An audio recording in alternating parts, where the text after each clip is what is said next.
tasting drugs may be just a way for you to say it's just one time, right? But it defines the kind of future you may have.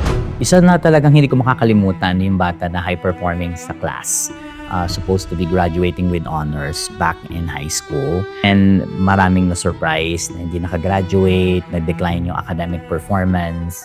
Dahil doon sa elemento ng paggamit ng pinagbabawal na gamot, nakita yung changes sa, hindi lang sa behavioral, no? Kundi din sa cognitive aspect. Particularly yung aggression, of course may mga hallucinations, mabuti at maayos na estudyante.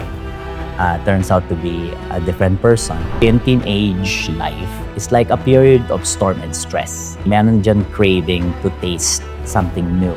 The most influential socialization agent ay yung circle of friends. No? It's not even the parents anymore. Yung peer pressure, mataas talaga yan.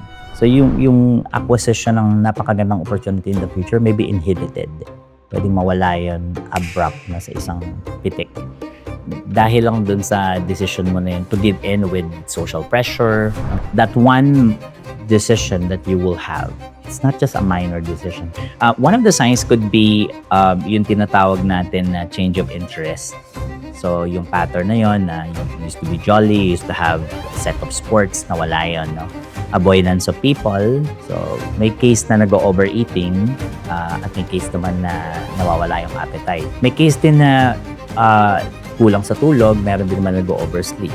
May extreme siya. The scariest thing about drugs is you can be the worst version of yourself. It can lead to impairment ng brain. Worst case scenario is death. There's always a second chance. So awareness is the key. Second is, of course, you need to reach out with family members. You know, these are the best people who can help you. Doon po sa mga nangangailangan ng tulong at suporta, wag po kayong mag-atubilin lumapit sa Alhasan Hotline 800-44. Ito po ay 24/7 para po sa inyong lahat.